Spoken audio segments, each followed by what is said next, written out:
Smithsonian folks here. Last night, I witnessed quite a movie, a film that was screened over at the health campus of Case Western Reserve University. It was all about Black folk and how they see God and all the different lanes that we travel in. Quite interesting, and look forward to having some dialogue about that. But today, we're going to be talking about food, and we have two very industrious people. They took it upon themselves to take responsibility for feeding people in Cleveland, and we want folks to know who they are and what they are doing. So I contacted Miss Mickey Smith, who is the executive director of the Little Africa Food Cooperative, and also Tila Badu, who is with her Bundle of Joy. She is the founder of the Little Africa Food Co-op.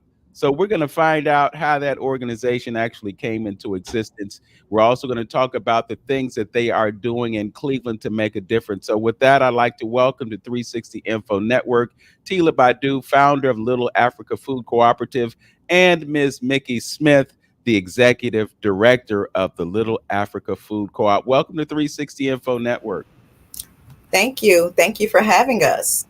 Really happy to have you. And I'm so excited to talk to this young lady who is her nursing her young son.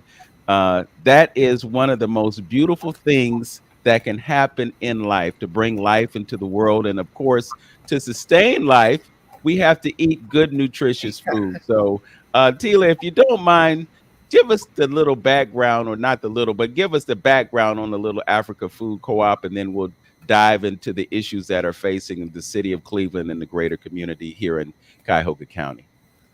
Sure. So, Little Africa Food Co-op was founded in 2016. It was behind the murder of Philando Castile. He just so happened to be a chef. You know, how we do as Black people, we get mad when the police kill one of us, and but nothing never happens outside of us getting mad. A Facebook post was posted: "Is y'all mad? Y'all gonna do something about it?" I came up with this bright idea: let's open up a grocery store, because I feel like the government is killing us every day through food. We have little ownership as Black people in the food space, and that's from farming to the table. I came up with this idea: let's open up a grocery store. We met probably like one of the hottest days of the year on 93rd in front of the Faith Community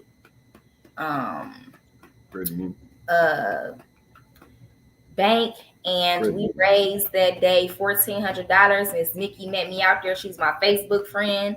She now has been my lifelong friend and business partner over the past 8 years now. And that's how the grocery store started. We went from a grocery store to a cooperative, which is something beautiful, doing something cooperatively, but that's something we still trying to maneuver as Black people, doing stuff really together and what that looks like. It's a membership owned grocery store, so it's owned by the community. It's owned by the people of the community owning the grocery store. So that means you have a say so, just not a buy-in of what you want that grocery store to look like. And we've been rocking and rolling ever since. We are a two-tier organization, a for-profit, which is the cooperative, and a nonprofit, which is the collaborative, which is kind of Mickey is over that portion of it. But yeah, she could tell you about that. Yeah, Miss Mickey, I'd like to get your version of what happened. I've heard it on another broadcast, but I think it would be great if you could share with our listening and viewing audience how you became connected with the Little Africa Food Co-op. Hey, everybody. Again, there was a Facebook post out there, and, what are you going to do about it? So Tila, she's my Facebook friend, and she was like, hey, here it is, a chef that got murdered, and what it is we going to do about it. I'm thinking about us doing something. What about us opening up our own grocery store? So I'm always for the fight, power to the people, right? So I go on, she was like, let's meet up. I said, where we meeting up at? She like, let's meet up at, Faith Community Credit Union right on 93rd. It was hot. It was very hot. And we met up there. We also met up there with Marcus Greenwood, who is another part of a co-founder. He was there from the inception. But we met up there. We raised $1,400. And from there, we had created an opportunity at one of the local libraries for everyone to come voice their opinions on what they would like to see. The community came, they showed up, and they showed out. And from there, we began to start strategizing on exactly what this would look like, what we need to do, and how can we make it happen. And since then, again, like Tila spoke, she said we have a two tier. We have the cooperative, which is our our for-profit, and then we have the collaborative, which is our nonprofit. I'm the executive director for the collaborative, which is the nonprofit. And in the nonprofit, that is where we do a lot of our programming. Our nonprofit help infuse the cooperative so the cooperative can become inception. So I do a lot of the community programming, a lot of the activism, and a lot of the work. Could you talk about some of the programs that you mentioned? Sure. We currently have our growing program. Our growing program, it starts April and it ends in October. And we have a collaborating partner, which is Village Family Farms. It's off of 1662 Crawford Road. That's in the Huff community, Ward 7. We work with Jamel Rakura. We've been working with Jamel Rakura for the last 6 years, growing food over there. So every Sunday from 8 to 12, from April to May, and then from 10 to 12 from April to May, and then from 8 to 12 from June up into October. Anyone is welcome.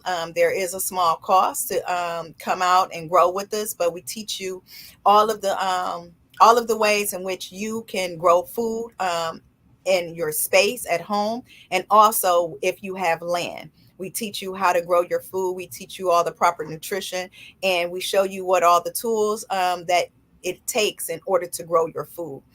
We have our appliance program.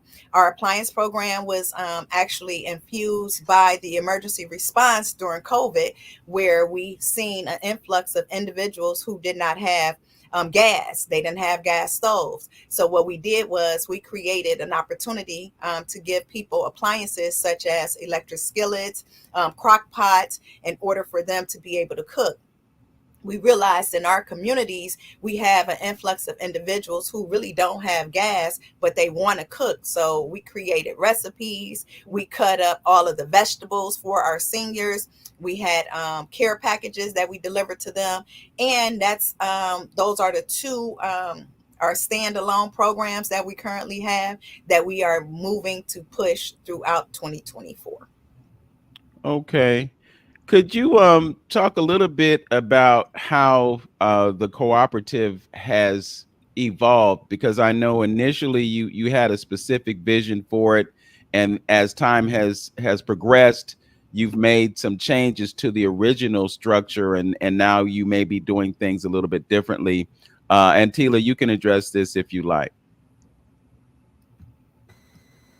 Sure, I can. It's kind of been a whole lot of back and forth over the 8 years, of course. So we wanted this big idea of a cooperative model grocery store, and it's kind of just scaled down a little bit to a smaller grocery store, still Black-owned products. So that's what we've been working on, is Black-owned suppliers, because that's how we wanted to look. We wanted to look like, how grocery stores originally started off, mom and pop shops. You come in there and you have your basic needs, groceries, your apples, oranges, onions, your spices, your milks, your cheese, and dairy. And so it's still kind of the same thing, just a little smaller, because we realized that we had this big idea, but that can't happen as soon as we want it to happen. So just kind of like scaling it back and then going from small to big. Okay. Mickey, did you want to reply to that? No, I just would like to say that when we think of our communities, a cooperative model, most of the cooperatives are, they utilize their own funds. Again, our communities, we don't own a lot of things. We don't know what ownership is. So our goal is to meet our people where they at. So smaller is better. Yes, we may have the vision for this giant Little Africa food chain that is in every urban city, every urban community. But the truth of the matter is that we need the manpower and we need our community to be behind us in every step of the way. So in order for us to get to that great grand scale of the urban cooperatives, Little Africa, and all of the small cities, we have to first start small, and then utilize the resources that we have. And again, it takes a community in order for us to be able to do what it is that we desire to do. You know, one of the things that I'm seeing, Mickey and Tila, is that there is a real challenge in waking folks up to the value of food that is grown locally. You know, we're so used to going to, Giant Eagle and Dave's and some of the other supermarkets out there where they are bringing in produce that comes from other parts of the country and other parts of the world. But one thing that we are becoming more cognizant of is the fact that food that is locally grown has more nutrients that are available to you and more pertinent to you. Could you talk a little bit about the challenge of educating our public and specifically the Black community on the value of locally grown food? I can real quick. I like how you said that because when I think about if I could equate it to breastfeeding, right, versus having an outsource of maybe a cow milk or a soy milk, because your baby produces the milk that's nutritional for him or her, right? And the same thing how we're born in Ohio. So it's a lot of foods that are for us, you know what I'm saying? And so which helps fight allergies and things of that nature, that we're combating. But we have foods that's outsourced from states and countries that don't apply to our bodies, you know what I'm saying? So trying to educate people on nutrition is a real challenge because it's not attractive.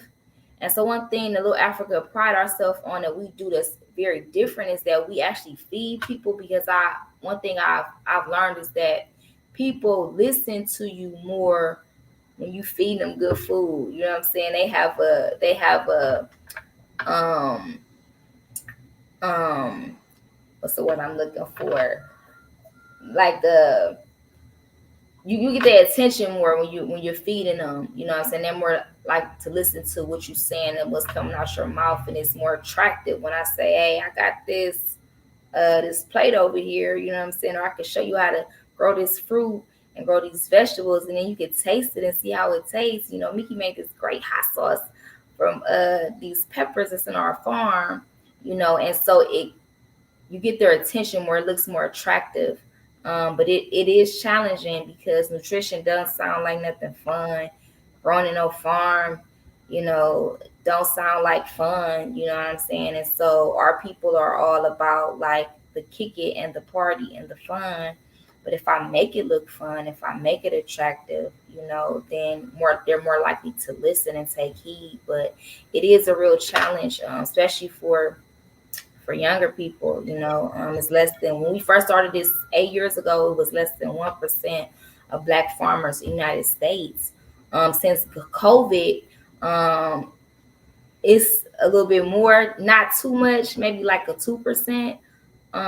But more and more people are starting to grow and starting to take ownership and feeding themselves. And that's really what we try to do, is educate people on taking ownership, because now what your food, what you're putting into your soil. Even if you do, meats, now where the meats is coming from, versus it being 5 different cows. Hey, let's buy this one cow. You know what I'm saying?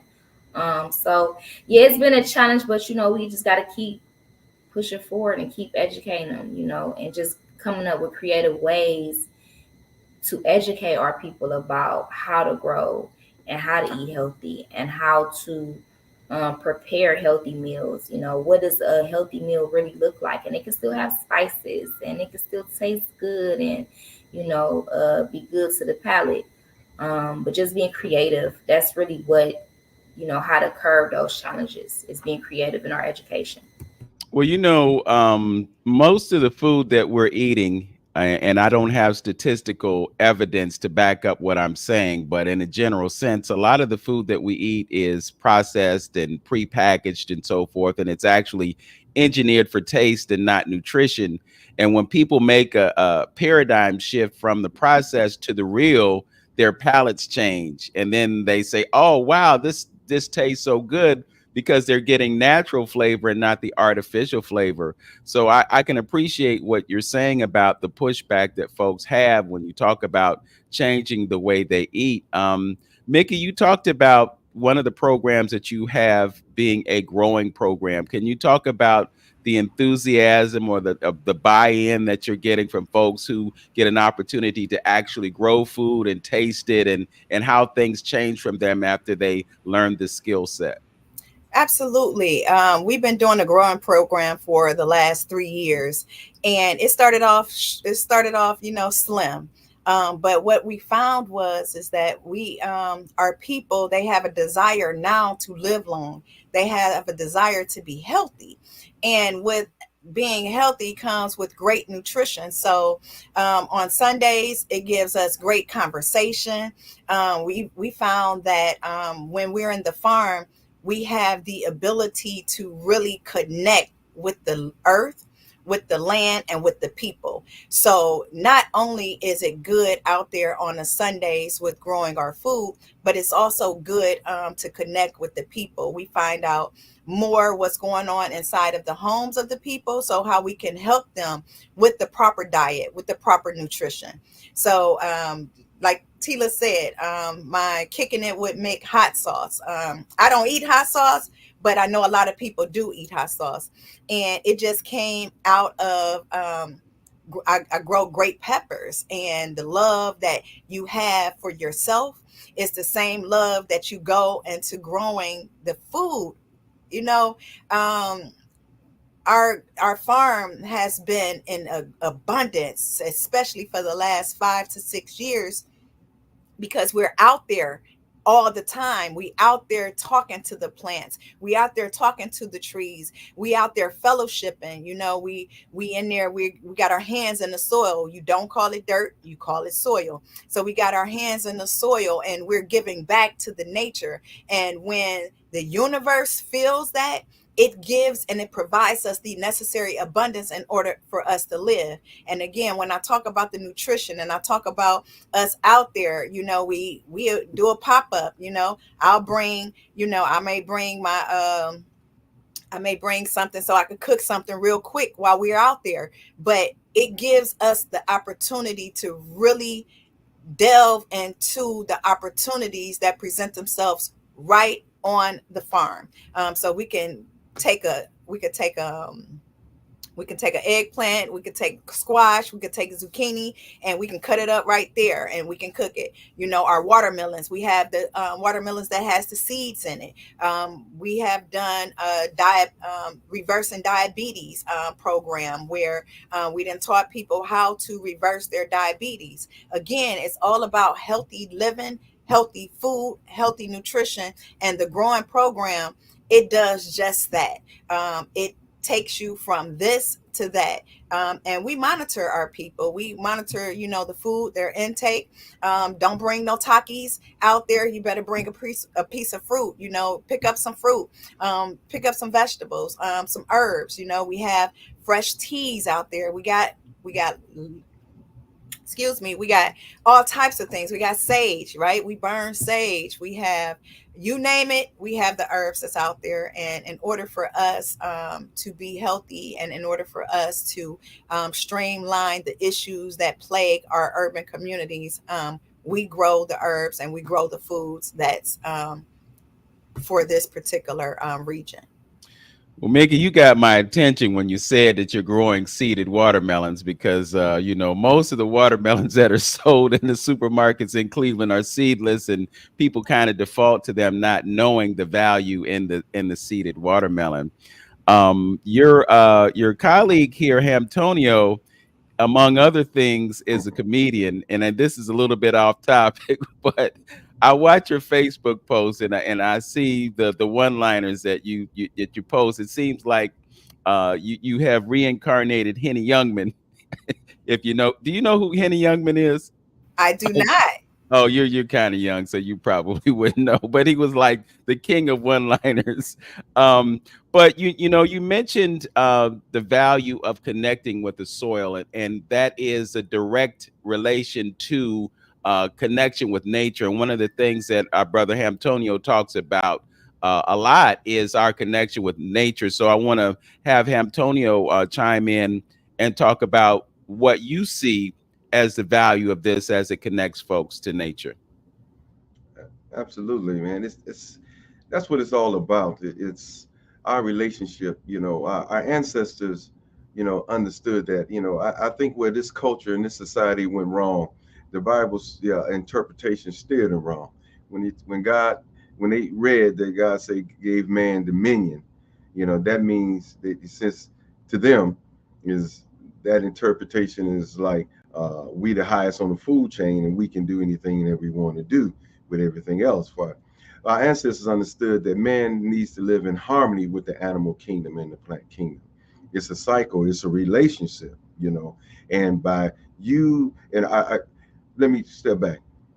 Melodona Soma, I went to a workshop with him. If people don't know Melodona Soma, he wrote Of Water of Spirit, I believe the book was called.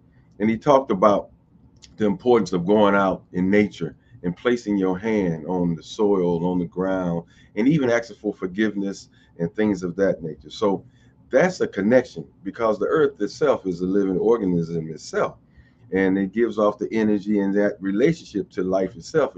And some of our African brothers and sisters say God, nature is God itself. That's God manifested itself through nature and through us.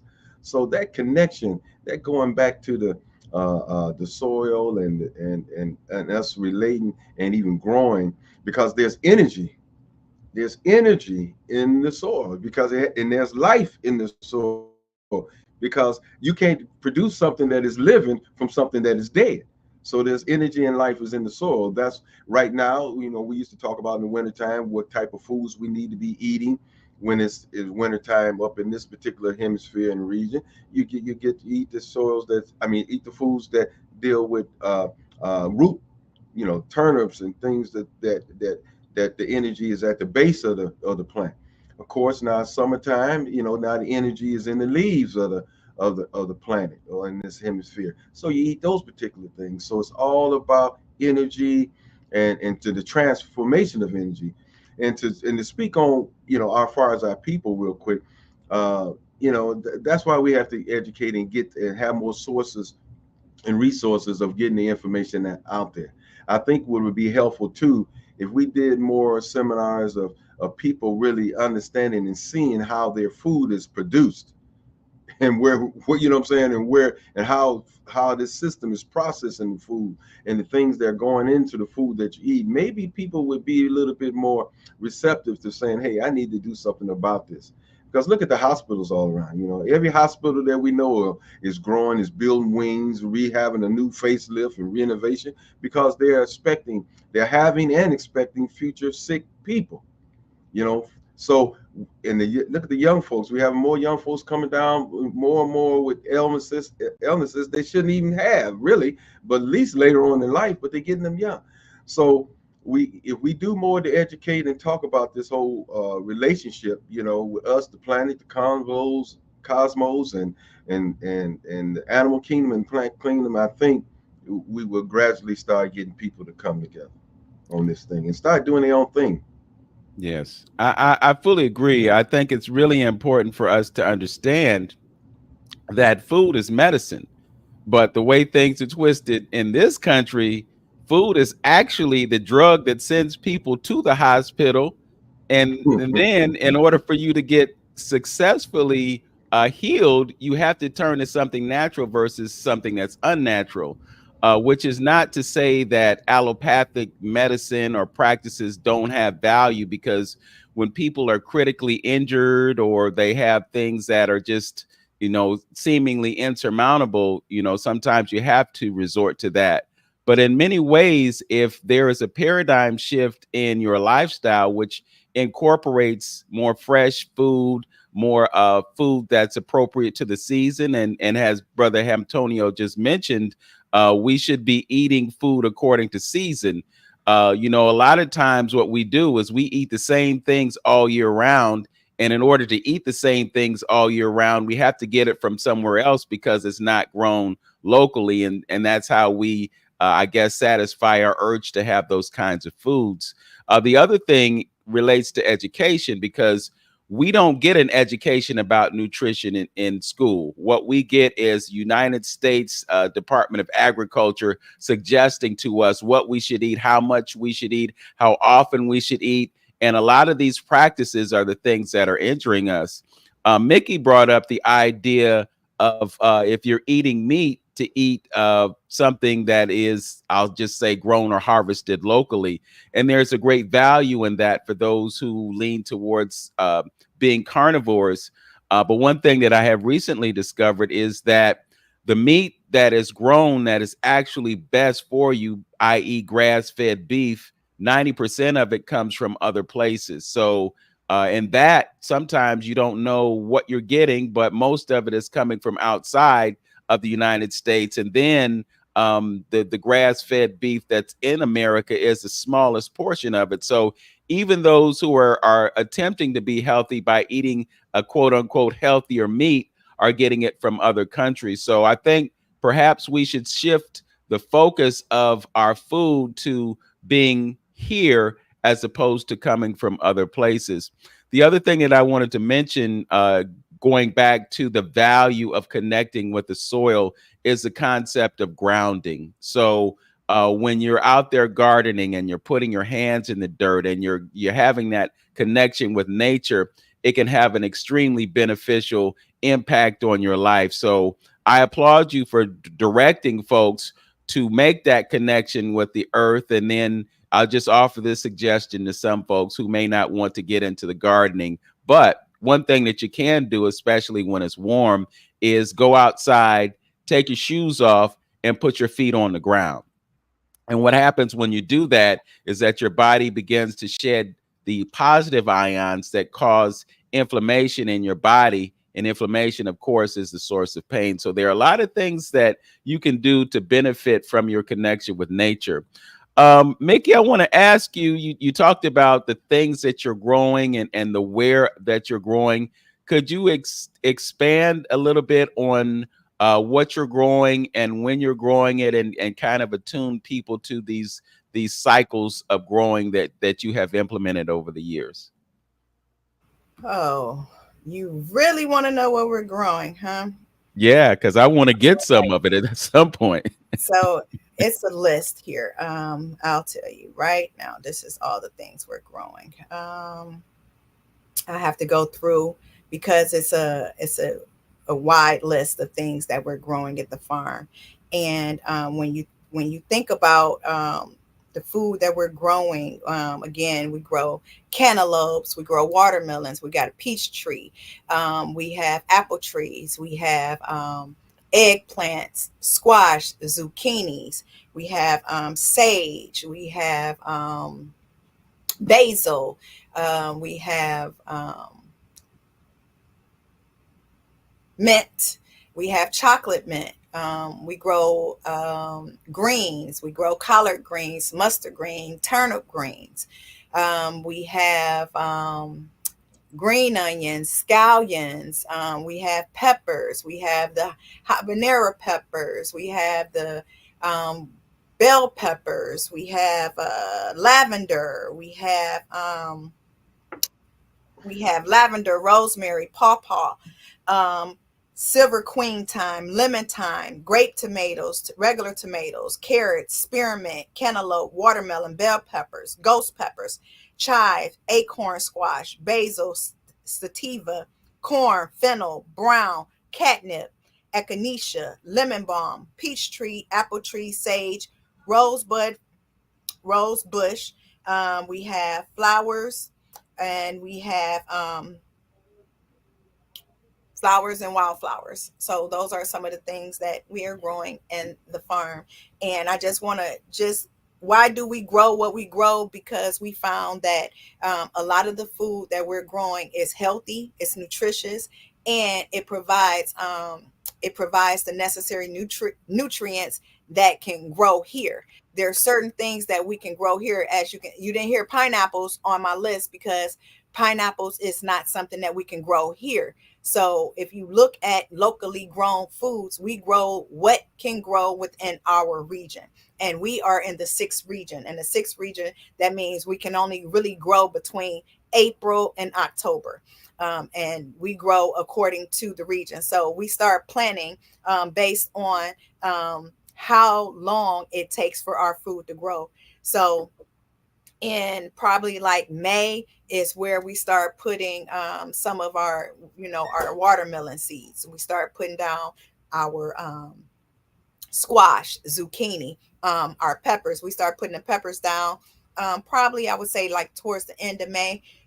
If you have any type of seeds, on the back of the seeds, it tells you when you start planting. So we really go off of what our seeds say and what region we are in.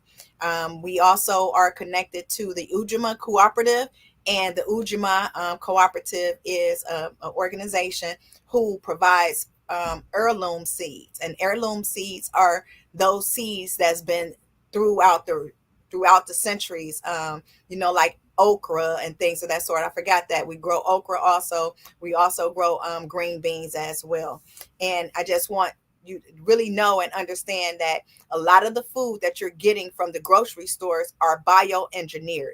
And you really have to be careful because they can take a seed from a pepper and put it in a raspberry and create something that's totally different. So a lot of the food that you're getting is bioengineered. The reason why we got a lot of sick people is because they already know what they're putting in your food. So if they know what they're feeding you, if the FDA, the USDA, if they're giving you these guidelines and saying you need to eat this much milk, cow's milk, I don't see us feeding cows, right? I don't see us women feeding cows. We are the only species, which is the human species, that's eating other animals' milk, right? We are supposed to eat from ourselves. The reason why a lot of individuals are sick is because they're eating of other animals, especially cow's milk. That's the reason why people are lactose intolerant, because we don't supposed to be drinking that. So if you look at why we're sick, is because the way in which they are infusing, they make the laws, right? So they also, because they make the laws and they know how we are getting sick. So whenever we go natural, they start banning certain herbs, certain things, because they see that we have the formula. And remember, you are to eat of the earth. It's free, right? If you look at all the trees that's out here, we look at the dandelions. The dandelions just don't pop up and be in your grass for nothing. You can eat those dandelions, but we have been so accustomed to trying to keep a good lawn. Oh, my grass is so green, it's so beautiful. No, anything that's green, you are supposed to be living off this earth, and we don't do enough of that. So we want to get back to that, and we want to really own in on the importance of eating of the earth. These trees, the berries, the wild berries, the blackberries, the blueberries, they're growing for a reason. Is because that is nature's way of feeding us. Let me say something here. You said a mouthful there, and it kind of all comes down to this. See, this complacency that we have, we're following the wrong lead. If you just through observation, just look around you, and we talked about the hospitals, we talk about the sickness. There's several cultures around the planet that is living a long time and very agile and moving around. Look at what's happening here. Look at what's happening here in this particular country. So we're following the wrong lead. So we should be looking to do something else. That's only logical if you're thinking critically at all. So the body is electrical. You can't feed the body something that is already dead. You know, take the time to look and see how your food is grown. I was, spent numerous years on the farm, raising cows, raising hogs, raising chickens. For a chicken to be full grown, for you to be ready to eat, that's over a year. That's close to a year, not 3 months. And the skin is not white. Okay. So it's almost like out of sight, out of mind. The man has lured us into a situation where we're so accustomed and we think meat just come in the packages already ready. We're not thinking about it as being grown somewhere on the farm. So we need to educate a little bit more exactly about, what you're doing right now, showing how plants are being grown, how you take care of them, and things like that. Same thing for those who may delve off into eating meat, raising, understand, look how the animals being raised and seeing how the things are being injected into them, how the owner is taking care of them. I think all that plays a part as far as your food is concerned. So we're following the wrong lead, and that's our problem. Yeah, I want to amplify something that Mickey mentioned, and also Tila, who is demonstrating the strength of motherhood and the value of providing milk to your child. One of the things that has affected us in such a great way is our relationship with our infants, and we sabotage the quality of their health by giving them soy-based milk and milk that has a lot of chemicals in it.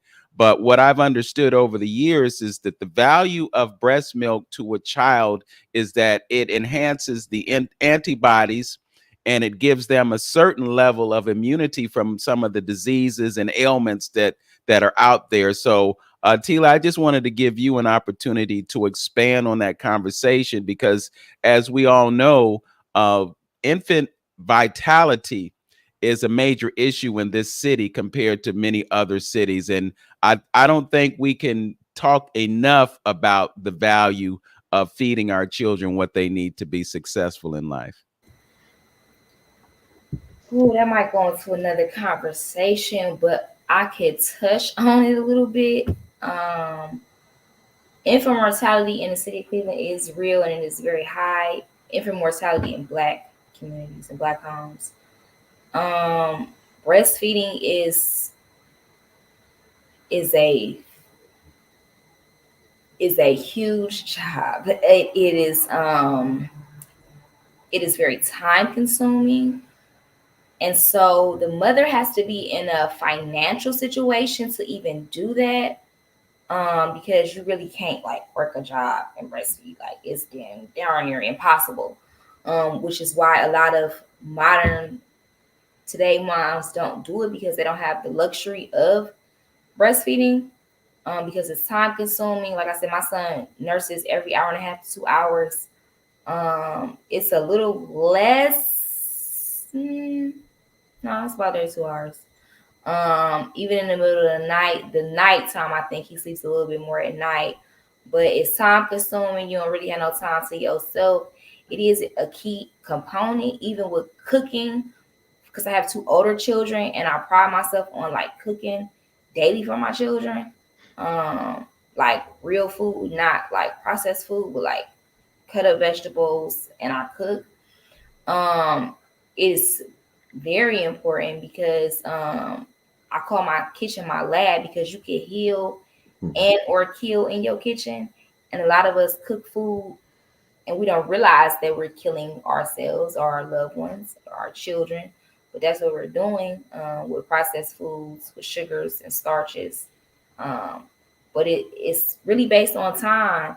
And like I said, that to touch into another conversation about the man being in the household, you know what I'm saying, and having a partnership, and what that looks like in a village, having a community where people can help you, you know what I'm saying, and you be okay financially, where you can take the time and like cook food and prep food and breastfeed, because that's a lot of work. Like my grandma used to be in the kitchen all day, every day. Like, but she had the luxury of doing that. And when you don't have the backing of that, then you get into the habit of buying fast food, of buying processed food, of buying soy milk, buying powdered milk, because it's the convenience.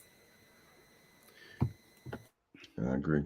Yeah, I hear you loud and clear, and I'm glad that you have expressed it in that way. I think one of the things that you brought up is a challenge that working mothers have, but on the other hand, you look at the value that it represents to that child. As I understand it, children that are breastfed for some reason seem to have a higher IQ or higher level of intelligence, and it just seems like a natural connection if you are giving them the optimum diet. And I think this is also the way that it ties into this idea of having nutritious food, because when you are exclusively feeding your child breast milk, they're getting the benefits of the nutrients that you get from the foods that you eat.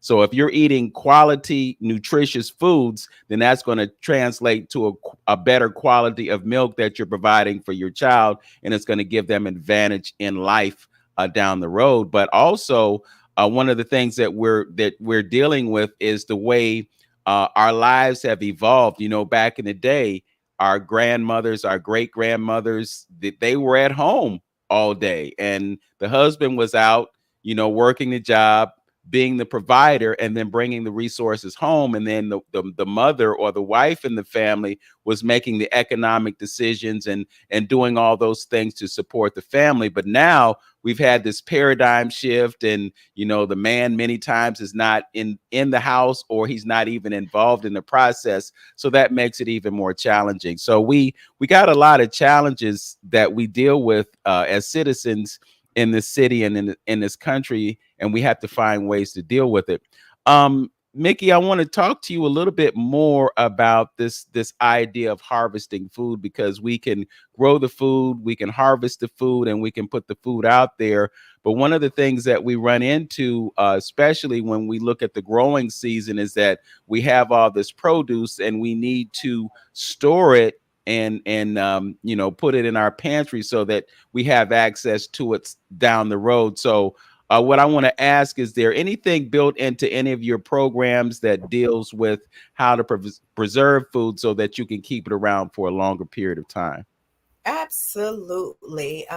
We have canning. I also do canning of my peppers. We do, Tila also teaches a class on how to properly store our beans, our dry goods, our dry foods. Jamel, he also has a class on what we do with proper seeding. So, because one of the things that we found is in order for us to have fresh heirloom seeds, we have to properly seed the vegetables and seed the fruit correctly in order to store them so we can be able to plant them for the following year. So we do have canning. We do show you how certain vegetables you can freeze, you can put in the freezer, but canning, putting them in a glass seal type canning solution is often, you know, vinegar, and, you know, we kind of minimize the ways in which we speak on it out, because you have to come to the class to get those resources, and those classes cost. So we do that. So but I wanted to just kind of go back to something that Tila said, because I think it's very important that while we're speaking on birthing and feeding our children proper nutrition, one thing that Tila also has done is, for the last two of her births, she allowed for her child to continue to feed off the placenta after the birth of the baby. So the placenta laid right next to the baby the whole time. And if you take a look at modern day society, they won't even allow the mothers to take their placenta out of the hospital. They began to question you why you want your own placenta. The placenta has all the natural nutrients and everything that's supposed to be there for that baby. If you allow the baby to feed off that placenta, you have no idea the level of importance that it causes for that child. And if you take a look at why they want us to cut the umbilical cord, again, those are nutrients, right? The umbilical cord and all of that, all of the food, all of that blood, they're selling that, right? They're selling that. They're selling our placentas to the highest bidders. So I really wanted to just really speak to that education, because there's not too many mothers out here that's going to the depths of that aspect of it. And that's why I have so much love for her, because she not only exemplified what it is to be a mother, but even feeding her child, breastfeeding her child, taking the time to do that. And the last piece is that we are so busy trying to put our children out of our beds at 1 and 2 years old. If you look at modern day medicine and you look at why our children are wetting themselves, it's because our brains they're traveling throughout the night, right? Our brains don't sleep. So if we are putting our children in the other rooms at 1 and 2 years old, that's where the bedwetting come from. But if the child is laying next to the mother up until 7, 8 years old, we have the opportunity to spare them and to save them from what can come through their dreams. So when we think about food and we think about nutrition, it also comes to the way of us grooming and preparing our children for teenage and adulthood. So nutrition is not just the only thing that Little Africa is about. Little Africa is really about the holistic living of the everyday life of African American women, men, and youth. I so appreciate what you just said. And I just had to get a few things in because we are picking up extra viewers now, and I want to make sure that they get the benefit of the conversation that we're having. If you are watching us on Facebook or YouTube, I'd like to invite you to comment or ask questions if you have questions, and we can dial you into our illustrious guests. We have Ms. Mickey Smith, who is the executive director of the Little Africa Food Co-op, and we also have Tila Badu, who is the founder of the Little Africa Food Co-op.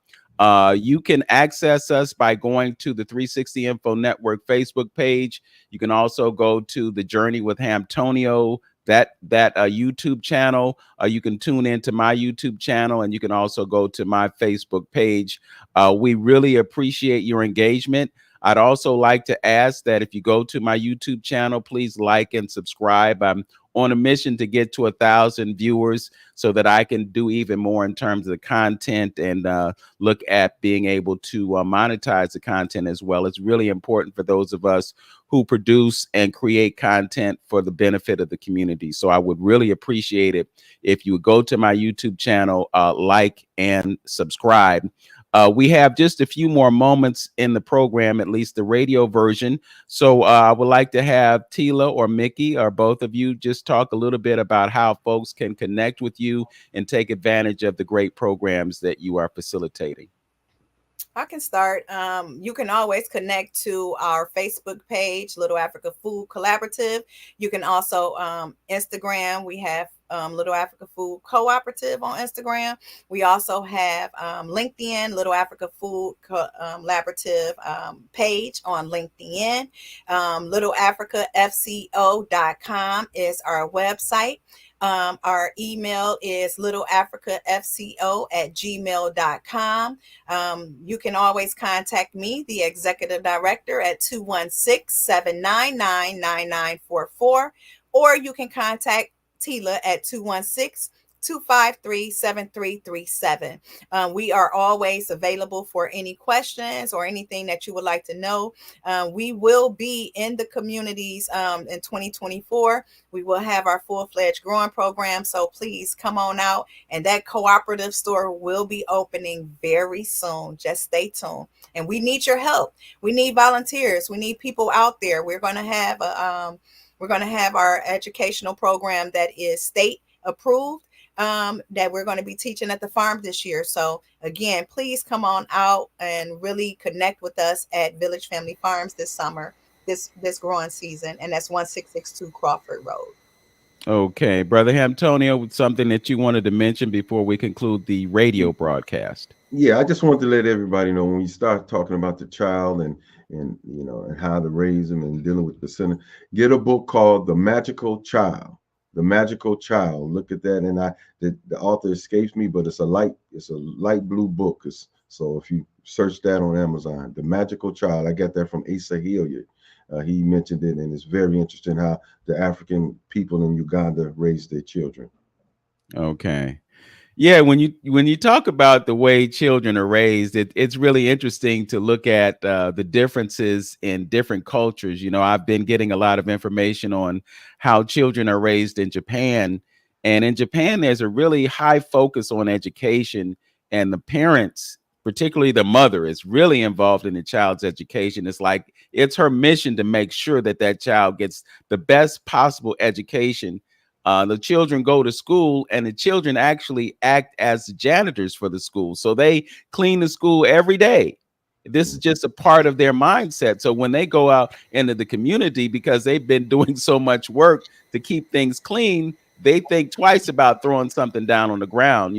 These are things that we should be looking at in our own respective cultures. We fall in the wrong lead. I'm telling you, that's the problem. If I can add to that too, they also prepare their own meals as well. And that's something that we don't in our culture too. Like, our kids don't even know how to cook. They don't know how to prepare no meals, and they're doing that at like 5 years old, like making their own plates, helping like do little stuff, not like a whole lot of cooking, but they like cut up the vegetables and they make their plates like at 5 years old.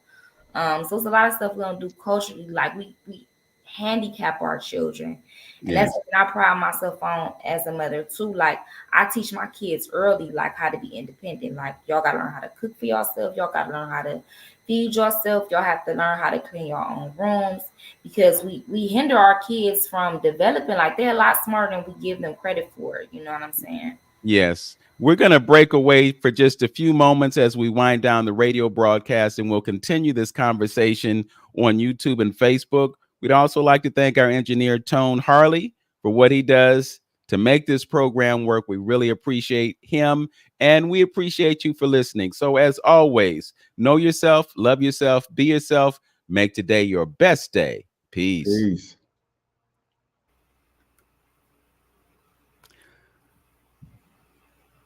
All right, we have concluded the radio broadcast, and we are now streaming live to Facebook and YouTube. I'm Vince Robinson, along with Antonio, and we have with us Ms. Mickey Smith.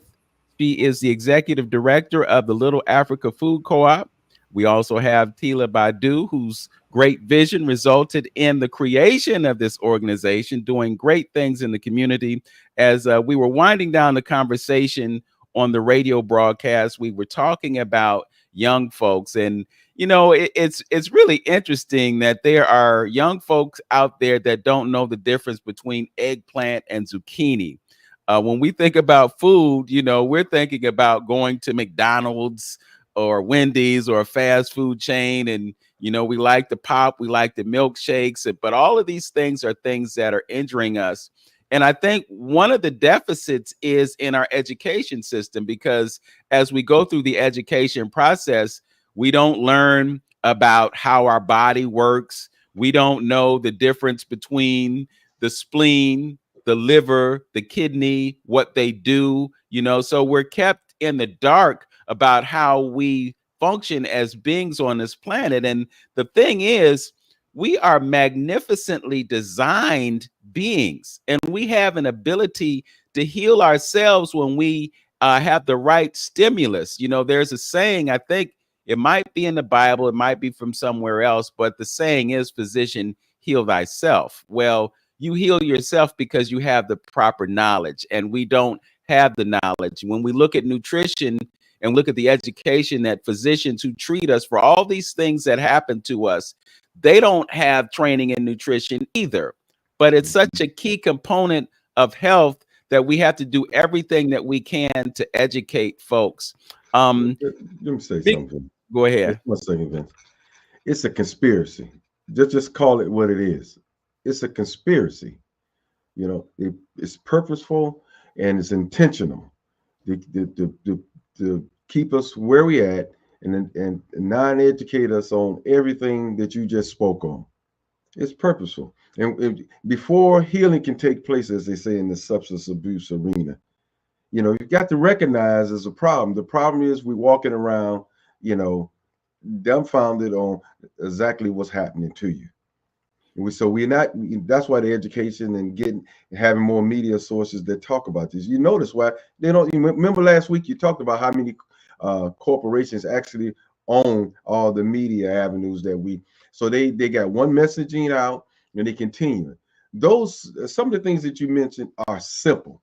Should be simple things that we do to talk about our bodies, to talk about the purpose of the spleen and where it's located. Most adults can't even tell you the positioning of those particular organs in the body, let alone what it needs to run optimally.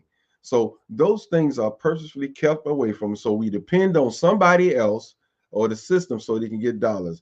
Yaki was just on, I just seen a piece this morning talking about, you know, all these medical schools, you know, funneled through the Rockefellers. You know, there's some of them in the last 20 years coming on board, but it's all connected. It's all connected to the same guy over the 1900s that said he wanted to take over the medical system and teach the doctors, you know, how to provide medical attention. They took away all the natural healing. It's all a conspiracy. And until you recognize the system and the enemy that is in front of your face, you're going to continue. And we as a Black, let me say this and put this footnote on. We as a Black community, if we don't teach our children to fix the issues of the day, you're going to stay in this perpetual motion of ignorance. Just that simple.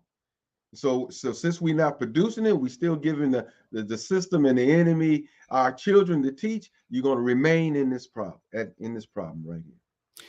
Yeah, I think what we're witnessing actually is the young people taking responsibility for this. I know Mickey is probably older than she looks, because when I look at her, I think of her as a young person, and then I hear her story and realize that she's been around for a minute. But what I'm saying is young people like Mickey, young people like Tila have taken it upon themselves to be that change agent. So I fully agree with what you're saying. I mean, in a larger sense, we look at Africa and some of the energy that's taking place on that continent right now. And you see young folks who are rising to positions of leadership and are saying that we need to do things differently, because if we keep doing things the way that we've been doing, then we're going to continue to be exploited by countries that are coming in from outside, running away with our resources, manufacturing those resources, reaping the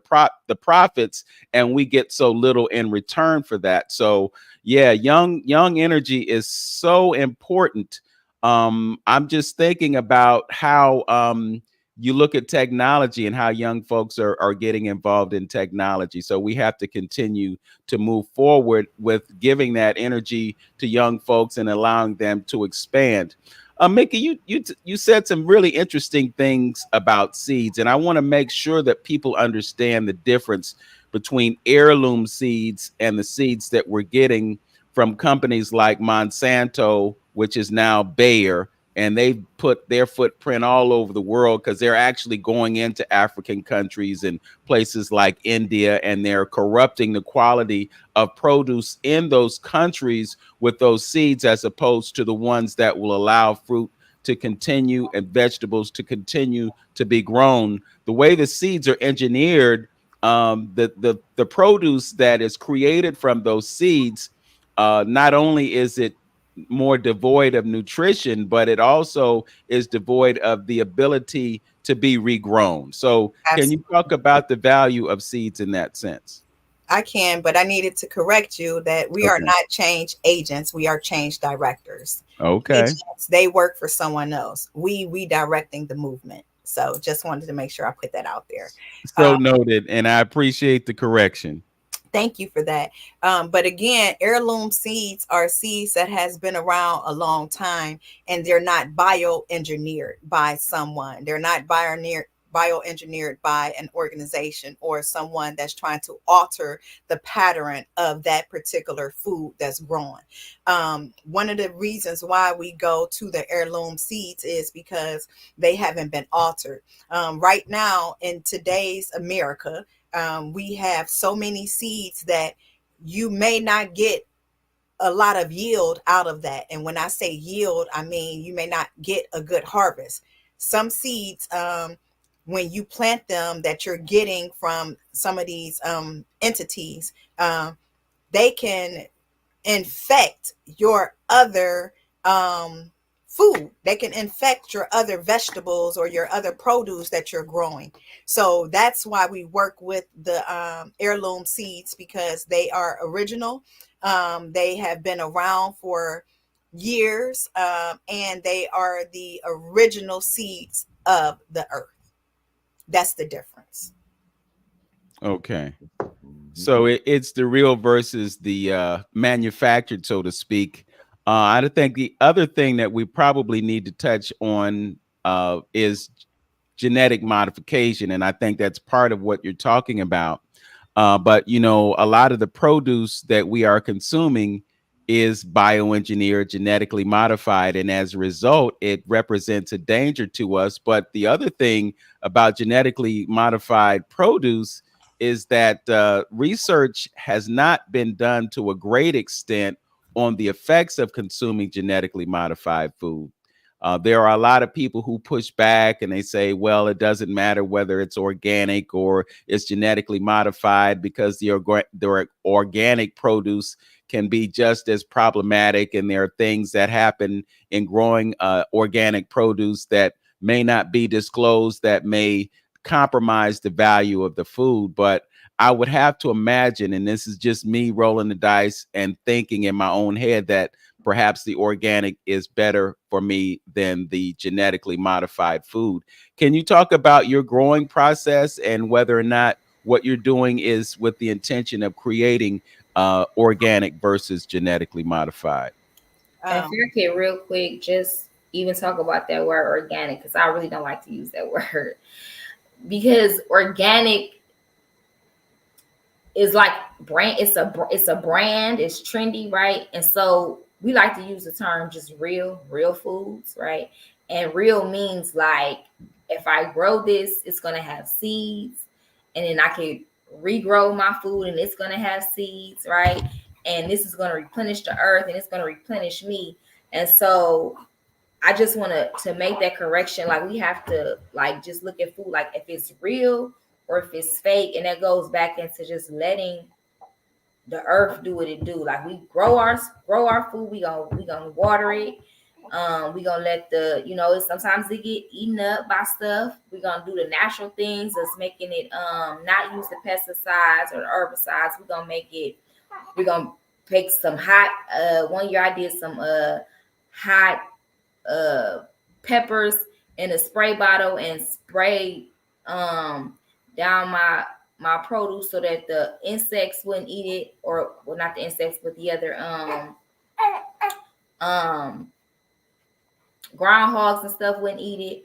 And so, doing stuff like that, but not just taking that word organic, because that could just mean, I done found some organic fruit that still don't have no seeds in it. So I mean, it's not real.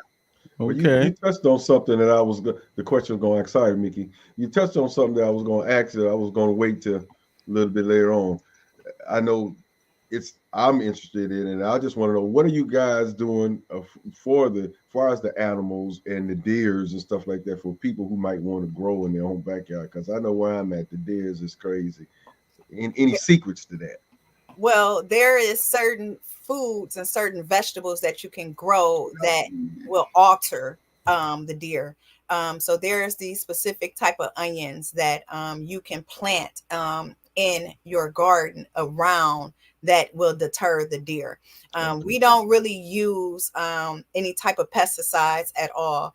And if you know anything about good soil and growing your food, some of these natural agents, which we call insects, they really help create the necessary soil in order for us to have good soil.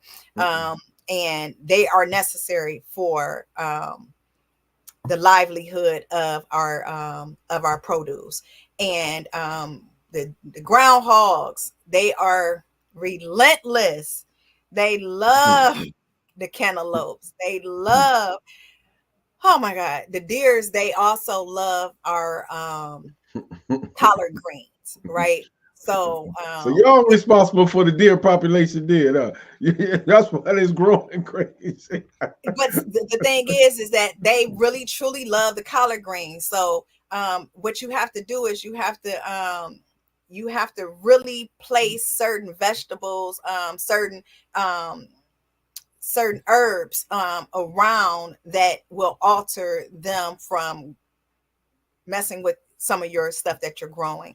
But we use a chicken wire. One of the things that we had to do this year, we had to take chicken wire and kind of go from the ground and all the way up through our hoop house, because they're really getting into a lot of the food that we are growing. And it's been a task, but we don't use any type of pesticides on our food. And if you looking at certification, organic is a different type of certification in order to grow your food. So that's the other reason why we really don't deal with the organic, because you need a specific type of certification in order to even say that your food is organic. But the bottom line is you are incorporating measures to make sure that the quality of the food is better than it would be if it was conventionally grown and shipped in from somewhere else. I think that's a tremendous benefit. And I look forward to being able to take advantage of some of the things that you are growing, because I know in your philosophy, you want to make sure that it's quality food. So definitely commend you for that.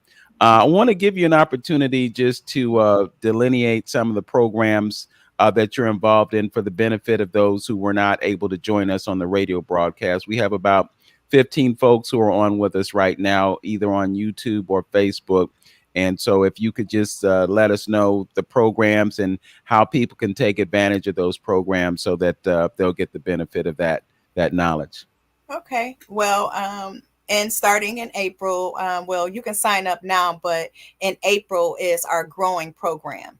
And our growing program is about 40 weeks, and you have to be committed. You have to be dedicated. You have to be out there from, sometimes the weather is going to be cold a little bit. Sometimes it's going to be rainy, but it don't stop the growth of the food. So we're there. We're cultivating the land. We're cultivating the earth, and we're making sure that we're there. We got to water, right? You have to make sure that we're seeding. We got to make sure that we have the necessary temperatures to grow certain foods. So some foods we have to put in the sun. So knowing and understanding those particular foods, some of our vegetables, they grow better in the sun. Some of them grow better in the shade. So we teach you all of the aspects of how to grow your food. We also will be working with a state certified curriculum this year inside of our farm. So we're looking forward to that as well.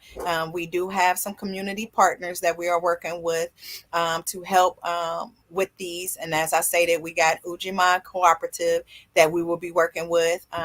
this year.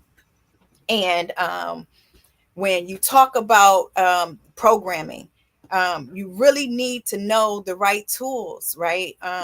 We do not till our soil. When you start tilling the soil, you start messing up the proper nutrients and the ability to grow your food. There's measures, there's ways in which we keep the soil, so it can be nice fertilized. We do a lot of composting. We have our own composting soil on our own land. We have about 2 acres that we use to grow our food. So if you want to know a little bit more about it, again, you can hit us up on Facebook, Instagram. You can send us an email at littleafricafco@gmail.com, or you can go to our website. They do have a contact link on there in order to find us, or you can contact me at 216-799-9944, and I can give you a little bit more information regarding our growing program and what we will be offering this year. I think Brother Antonio might be interested in this. I know I've had my issue with groundhogs, and you mentioned what you're doing to deal with the deer. What are you doing to deal with those groundhog that have the voracious appetites that result in loss of cantaloupe? Truthfully speaking, I wish I could. However, we been having to place chicken wire.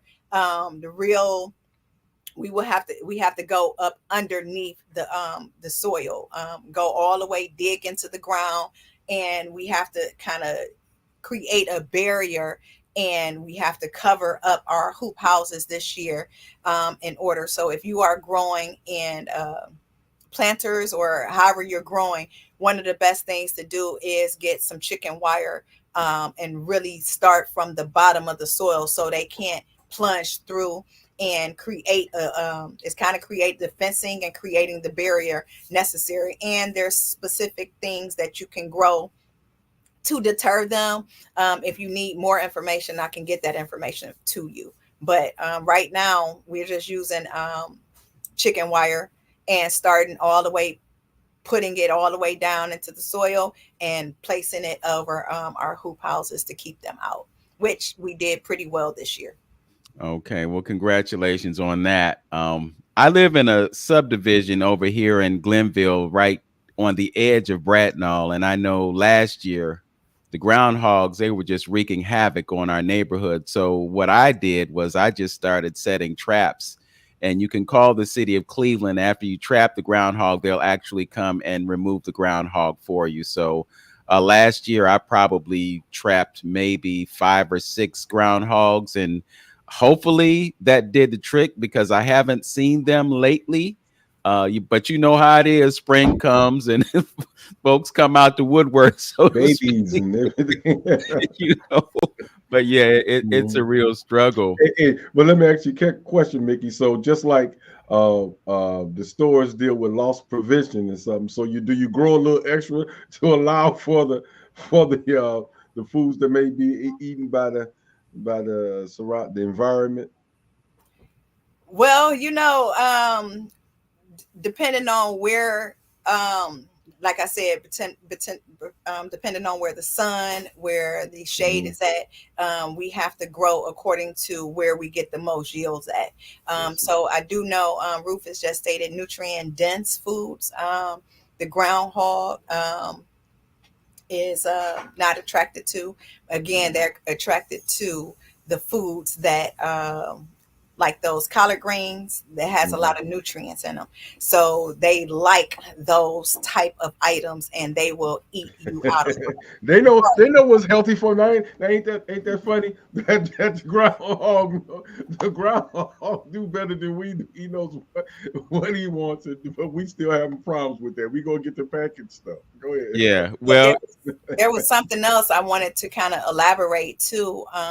When we think about health and we think about nutrition, I've had a friend who's been struggling with her health over the course of 10 plus years. And what she had to do was she literally had to get a hold of a butcher because she went vegan. And when she went vegan, her that's not what her culture is. Her culture is they're carnivores. They like food. They like meat. So she had to go back to eating meat in order to heal herself. But then she created, then her body started creating all these allergies. So she had to go to the butcher, find out what type of seed and what type of feed that they were giving the cows. And when she found out the specific type of seeds and cows, because she was allergic to certain things, so she had to find a specific butcher that did not feed their cows certain type of seeds or feed. And that's how she ended up healing her own self, because she had to go through all of these measures. It's all about the food that is grown, and even if you are a carnivore, and even if you are eating beef, chicken, or anything like that, you really need to get down to the very level of what they're feeding these animals. So I wanted to put that out there, because a lot of people really don't know that. I'm curious, Mickey, what was the culture that she was connected with that was carnivorous, so to speak? European. Caucasian. European. Okay. Caucasian. Yeah. Okay. Yeah, her husband was her husband was Indian. So Indian foods, they are more, vegetable based and nutrient based and stuff like that. But when she found herself trying to be of his culture, it kind of messed her up the whole time. And it also messed up her baby. So we really, really need to think about our culture and how we're trying to be vegans or trying to be just vegetarians, because some of our cultures really don't allow for us to do this because of the way in which our blood types, certain blood types, you have to be careful of what you're putting in your body based on your blood types. O positive, I'm O positive. So I definitely cannot eat kidney beans, right? Kidney beans are something that I cannot eat. So I really want to just give that information out there. When you start thinking about healthy ways of living and streamlining your health and what you should eat and what you shouldn't eat, there are some greens that I really should not be eating because of my blood type. So this really just goes down to knowing and understanding where you come from, who you are, and what your culture is. Well, yeah, you have to listen to your body. I mean, and there's not a specific diet that's good for everybody. There's not a one size fits all approach to eating, just like there's not a one size fits all approach to education, because we learn differently. But there are biological differences that result in us having different diets. For instance, an Eskimo is not going to eat the same thing as someone who lives near the equator. Because of the way they have evolved over time, their bodies use different nutrients from different foods that they eat. So someone who is an Eskimo might have a greater amount of fat in their diet because of where they're getting their nutrients from. So really important to understand that. We talked about dairy and lactose intolerance. Well, someone who grows up in the Netherlands or someone who grows up in Norway, they may be physiologically different again from that person who lives in Ghana.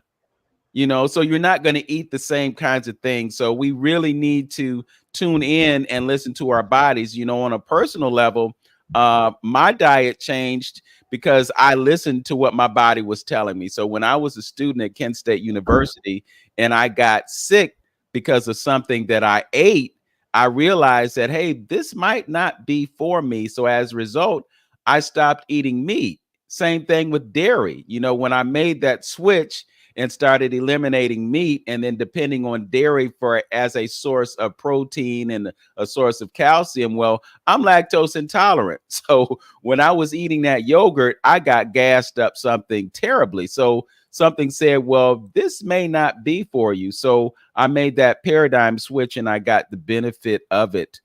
So much that we need to know about in terms of what we eat and the benefit or the detriment to us. And the bottom line is we have free will and we have the ability to make choices. So it really comes down to making the choices that result in the best outcomes for us.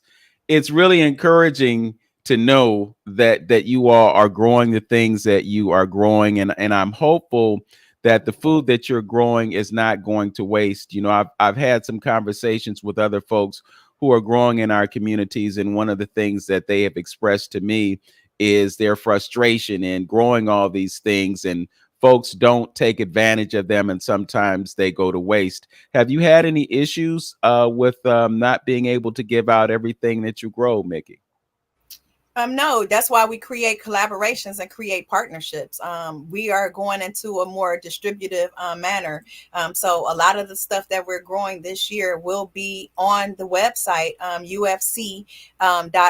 We are partnering with another organization where they're going to take our foods that we grow, they're going to package it up for us, and they're going to sell it online. So look for more innovative ways in order to get our products that we're growing. For those, we have a Sprout. And in that particular Sprout, where we have to give to the people in the community, we are just making sure that our people don't go hungry. So no, if it means we have to cut it up for our seniors or do something different, create recipes in order for it to be look a little bit more nutritious or for it to look a little more savvy, then we're doing that. But no, we haven't had any issues where we had to throw out our food because it was in abundance and did nobody want it. We just create the necessary collaborative partnerships in order for us to be able to do that on a greater scale. Okay. Well, again, I congratulate you for the success of Little Africa Food Co-op. I'm sure that you will continue to grow and to expand. And I just have to tell you, Mickey, you have so much energy. You know, I see the posts, I see the activities that you're involved in, and I'm thankful that you have the level of energy that you do, especially that because you're at the age that you are and you were able to defy that whole idea of aging leading to inactivity. You pushing back on that. Keep doing what you do. Brother Hamtonio, any closing ideas, thoughts, comments before we conclude the broadcast? Yeah, I was just having a conversation about blood type with my brother, and it's amazing to know that a lot of us, as far as African Americans, do not know our blood type, and you can even go further to understand what Mickey has mentioned, that you may have that allergic response to certain foods, certain things. So knowing that information is very, very important for us to know, especially when we're talking about food and diet and things like that. So many issues that you could, so many things that issues could be going on, and medicines that you are taking that you can get rid of just by changing their diet and knowing what you can and cannot eat due to your blood type. So that's important. That's something I think we should all should check out.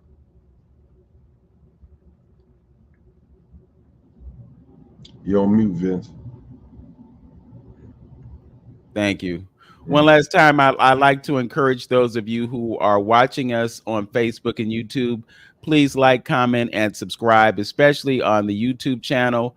You can also go to The Journey with Hamtonio, and you can do the same thing, like, comment, and subscribe.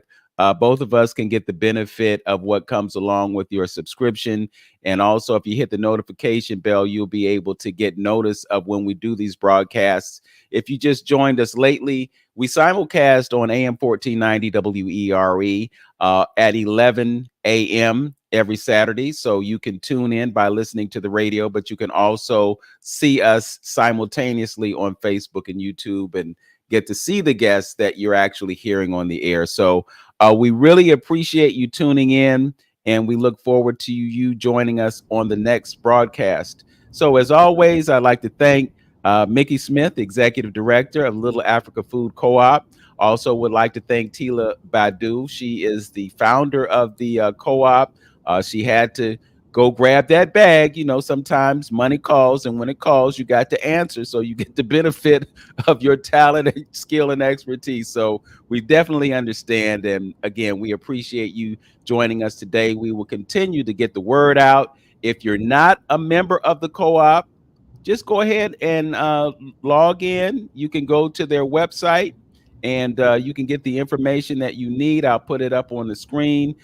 Mickey also gave us phone numbers and additional information so that you can send an email to them and get tuned in. But whatever you have to do, get connected, take advantage, volunteer. You know, they can always use extra help and the effort to make sure that good food gets to the folks of Cleveland and surrounding areas. So again, thank you for joining us. And as always, know yourself, love yourself, be yourself, make today your absolute best day.